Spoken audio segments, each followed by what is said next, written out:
Vous regardez Kavi TV, merci de votre fidélité. Bienvenue dans ce journal.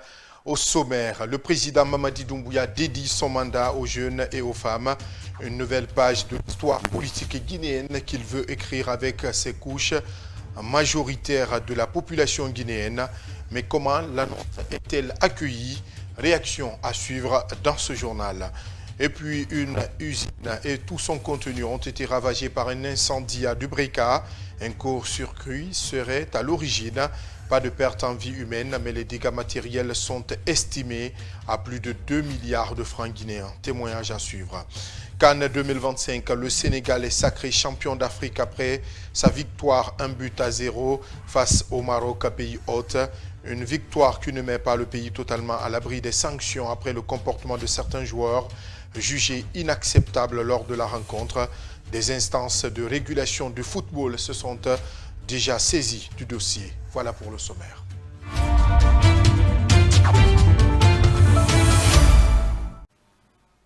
Encore une fois, bonsoir et bienvenue. Investi ce samedi 17 janvier 2026, premier président de la 5e République, Mamadi Doumbouya entame un mandat de 7 ans à la tête de la République de Guinée, un mandat qu'il dit dédié à la jeunesse et aux femmes dans un contexte de refondation nationale. Mais comment cette annonce est-elle perçue par les citoyens guinéens? Amanatou Diallo et Kadija Kaba ont recueilli quelques réactions. Suivez leur reportage. Au cours de la cérémonie d'investiture, le président de la République a pris l'engagement de consacrer les 7 prochaines années de son mandat à la jeunesse et aux femmes guinéennes. Une annonce largement saluée par l'opinion. Pour de nombreux citoyens, cette orientation constitue un signal fort en faveur de l'inclusion et du développement social.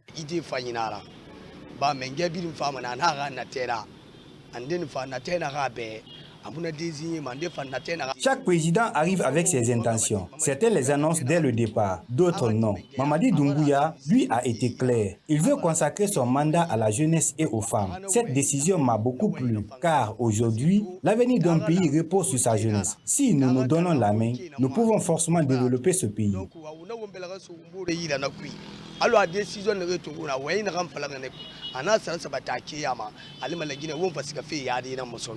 Du côté des femmes, le message du chef de l'État est largement bien accueilli. Elle appelle toutefois à la poursuite et au renforcement des réformes engagées avec un accent particulier sur l'emploi des jeunes et l'autonomisation économique des femmes.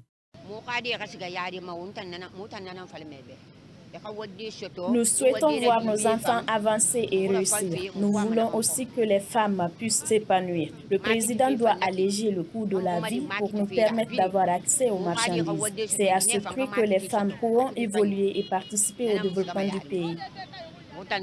De son côté, Daouda Aminata Kamara, président de la jeunesse de Yimbaya École, plaide pour une priorité accordée à la formation des jeunes et à la lutte contre la corruption et à la promotion de l'entrepreneuriat local comme levier du développement de la Guinée.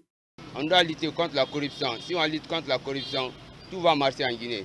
Il n'a qu'à encourager dans son entrepreneuriat, c'est-à-dire la promotion des entrepreneurs, des jeunes entrepreneurs.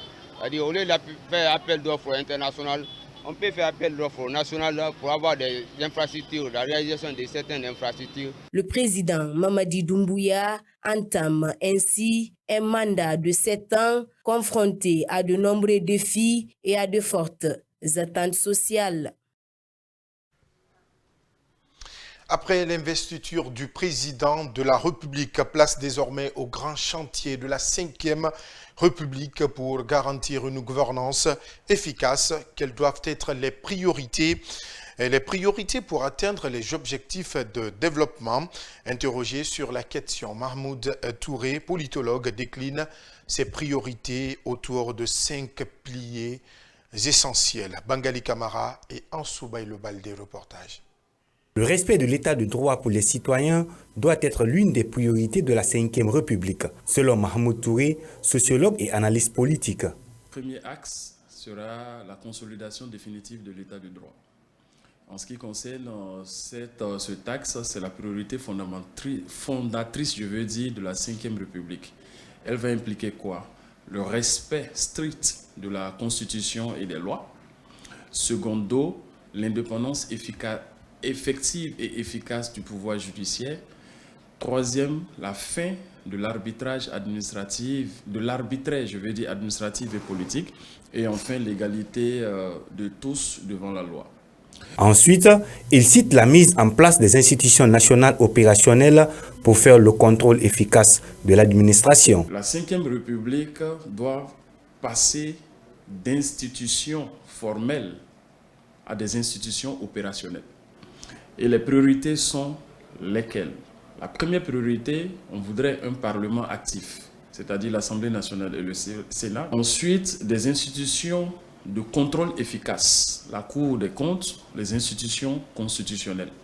Il ajoute également que l'administration publique doit être réformée en profondeur. Et la gouvernance publique doit évoluer vers la transparence, la redevabilité, l'évaluation permanente des politiques publiques. Donc cela suppose une lutte permanente contre la corruption et contre le système corrompu. Deuxième élément, une gestion rigoureuse des finances publiques. Troisième élément, la culture du résultat au sein de l'État. La lutte contre la vie chère et l'emploi des jeunes est notre pilier pour répondre aux urgences socio-économiques, souhaite le sociologue.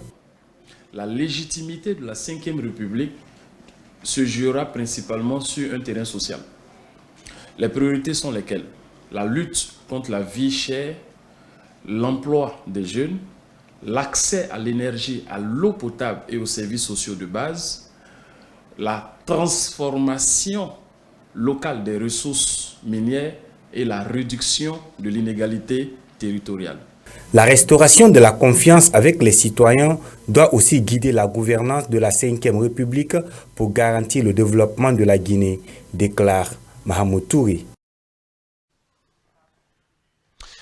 Le président élu est désormais investi. Mamadi Doumbouya a prêté serment ce samedi 17 janvier 2026. Une page se tourne, une autre s'ouvre. Cette année de mandat commence. Mais au-delà du cérémonial, une question essentielle se pose. Nous autres, citoyens, que devrons-nous faire pendant ces 7 ans? Après l'investiture, l'heure de la responsabilité citoyenne. C'est l'édito de Zakaria Kamara. Il faut comprendre que le destin d'un pays ne repose jamais sur un seul homme. Un président peut impulser une vision, mais c'est le peuple qui la fait vivre ou l'éteint. Pendant ce mandat, notre premier devoir est la vigilance. Vigilance sur les promesses faites, vigilance sur la gestion des ressources publiques, vigilance sur le respect des libertés et de la justice. Applaudir quand il faut, critiquer quand c'est nécessaire, mais toujours avec responsabilité. Ensuite, il y a l'engagement citoyen. S'engager dans son quartier, dans son village, dans son milieu professionnel. Refuser la corruption au quotidien, respecter les lois, même quand personne ne regarde. Car un État fort commence par des citoyens responsables. Il y a aussi le travail et la patience. Aucun changement profond n'est instantané. Le développement exige des efforts, des sacrifices, de la discipline collective. Enfin, il y a l'unité. Durant ces 7 ans, nous devons résister aux divisions ethniques, politiques et régionales. Un pays fragmenté affaiblit même le meilleur des dirigeants. Le président a désormais ses responsabilités. Nous avons les nôtres.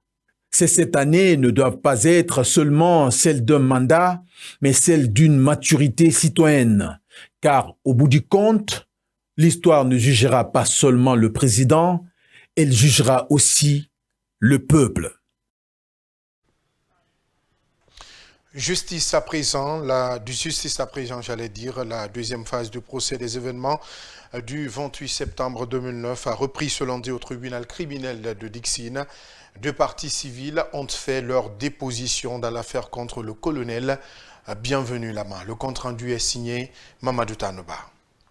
Bangali Diané, chauffeur domicilié à Dabondi École, a vu sa vie basculer le 28 septembre 2009 au stade du même nom. Ce jour, il a suivi des opposants de la junte dirigés par Moussa Dadis Camara pour manifester contre la volonté de ce dernier à se présenter pour briguer la magistrature suprême du pays. Arrivés sur place, Bangali Diané et les autres manifestants étaient tout joyeux. Mais la célébration victorieuse ne sera que de courte durée pour Bangali Diané et les autres manifestants. Ils ont été surpris par l'arrivée spontanée des bérets rouges de la garde présidentielle qui ont ouvert le feu sur les manifestants. Dans sa fuite pour sauver sa vie, Bangali Diané est atteint par balle au niveau du pied gauche à l'intérieur du stade du 28 septembre. Il est transporté par d'autres manifestants dans la concession d'une famille située à proximité du stade. Dans un premier temps, il s'est rendu au village à Benna Moussaya pour se soigner avant de revenir continuer son traitement à Conakry où il a passé 4 mois. Après Bangali Diané, c'est Thierno Mamadou Ouri Diallo, grand frère de la victime Mamadou Hadi Diallo, boulanger de profession, qui a livré son témoignage devant le tribunal. Il a expliqué que son frère, la victime, continue à subir les séquelles des balles qui l'ont atteint au niveau des hanches le 28 septembre 2009. La famille de Mamadou Hadi Diallo, à travers son représentant, a demandé réparation pour les dommages subis. D'autres parties civiles continueront à défiler ce mercredi. L'avocat de l'accusé, colonel Bienvenu Lama, a réagi au micro de notre reporter Mamadou Tanoba. Maître Antoine Pépé Lama parle d'accusations montées de toutes pièces par la partie civile. Suivez. Nous avons entendu 2 parties civiles qui ne savent même pas ce qu'elles sont venues chercher dans ces prétoires.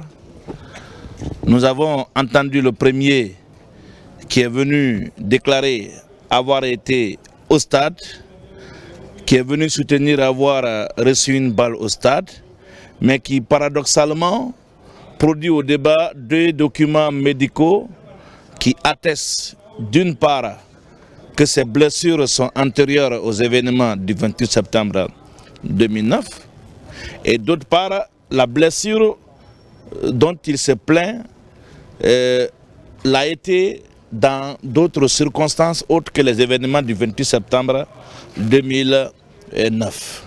La seconde partie civile vient, elle déclare être venue en représentation de son frère, elle produit au débat un certificat médical dont la sincérité est douteuse. Parce que nulle part sur ce document, on ne voit la mention CHU de Donka. Tout porte à croire que c'est un business, que certains sont en train, n'est-ce pas, de profiter dans cette procédure. On apprend qu'un groupe de parties civiles aurait été indemnisé. Alors si on apprend encore un autre volet de ce procès est ouvert, on vient aveuglément se consulter partie civile et tenter de s'enrichir injustement sur le dos de l'État.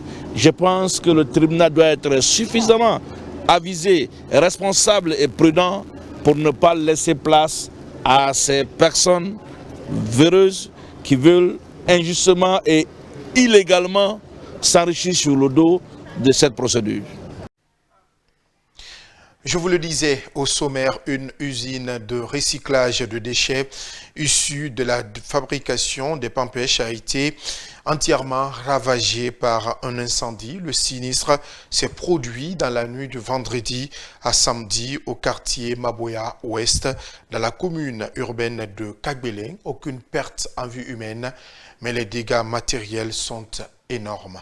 Moussa Kamara. Bâtie sur un espace de 4 parcelles, cette usine de recyclage spécialisée dans le traitement des déchets issus de la fabrication des pampers a été consumée par les flammes dans la nuit de vendredi à samedi. Des machines de production aux installations techniques en passant par les zones de stockage des matières premières et des produits finis. Rien n'a été épargné. Selon les premiers témoignages, un court-circuit serait à l'origine de cet incendie dévastateur. Fodé Abbas Bangoura, employé de l'usine. 5 heures, moi,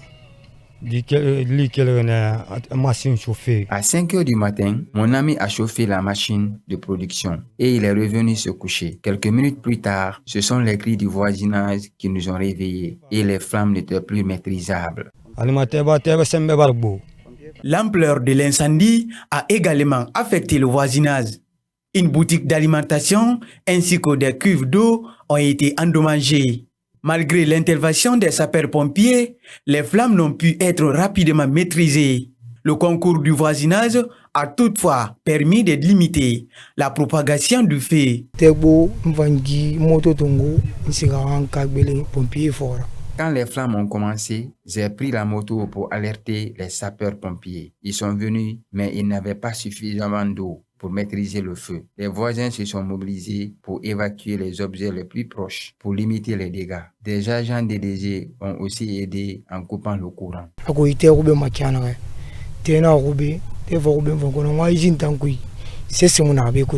Tout est parti en fumée dans cette usine de recyclage. Selon les estimations, les pertes matérielles s'élèvent à près de 2 milliards de francs guinéens.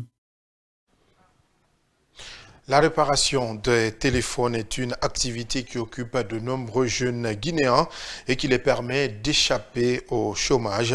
C'est le cas de Dominique Kouvogui. Après avoir quitté l'école, il a trouvé dans ce métier un moyen de s'en sortir et de prendre en charge sa famille. Mohamed Lamine Dafé, reportage. Dominique Kouvogui était élève quand il apprenait à faire la réparation des appareils, notamment le téléphone et autres petits objets électriques aux côtés d'un de ses grands. Mais Dominique a dû quitter les salles de classe au secondaire après la mort de son tuteur, le mari de sa sœur aînée, pour s'occuper de sa mère et de sa sœur. Mais pour cela, le jeune Dominique a connu plusieurs activités avant de faire le choix de la réparation des téléphones. Le métier là, je l'avais beaucoup aimé depuis à l'enfance. Parce que même quand j'étais à l'école, j'aimais trop faire des petites réparations. Et j'avais un grand aussi qui s'appelait Madi, paix à son âme, il est décédé. Lui, souvent je partais chez lui. D'après, quand je n'ai pas d'autres activités, je passais toute la journée avec lui. Il fait la réparation. Donc, compte tenu de cela, j'ai été très qualifié dedans. Très qualifié dedans. D'après l'école, j'ai travaillé dans une entreprise nommée de Topaz. Matoto comme Mania, j'ai géré tous les deux. J'étais là avec ma maman et à peu près ma grande soeur. Son mari, c'était un militaire. Il avait été désigné au front, il est allé. Et il est revenu, il a encore été désigné pour Djekedou. C'est là-bas, quand il est parti, il est resté. Il n'est plus revenu. Ça a beaucoup joué maintenant sur la famille, des trucs comme ça. Il fallait qu'il se bat. Parce que la maman, elle était seule. Aujourd'hui, Dominique, grâce à son activité de réparation, a fondé sa propre famille et il arrive à satisfaire le besoin de celle-ci tant bien que mal. Je dis Dieu merci au niveau de la maman, au niveau de ma famille. En tout cas, je dirais Dieu merci. Parce que quand même Dieu m'aide. Je gagne mon transport, je gagne ma dépense. Le jeune réparateur de téléphone appelle les jeunes déscolarisés à apprendre un métier car selon lui, seul un métier après l'école peut donner l'honneur à un être humain.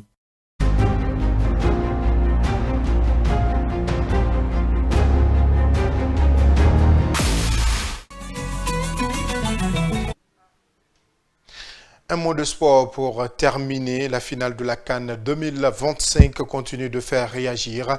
Après les scènes de tension observées en fin de match, le président de la FIFA et la Confédération africaine de football montent au créneau. En cause, le comportement jugé inacceptable de certains joueurs et membres du staff sénégalais après un penalty accordé au Maroc. Des sanctions pourraient même tomber. N'est-ce pas, Germaine Mansari? La FIFA a réagi après la finale mouvementée de la Coupe d'Afrique des Nations à Rabat ce dimanche, du 10 janvier 2026. Ce lundi, son président Gianni Infantino a dénoncé des scènes qu'il qualifie d'inacceptables. Il vise certains joueurs et membres du staff du Sénégal qui ont quitté la pelouse durant plusieurs minutes après le pénalty sifflé en faveur du Maroc.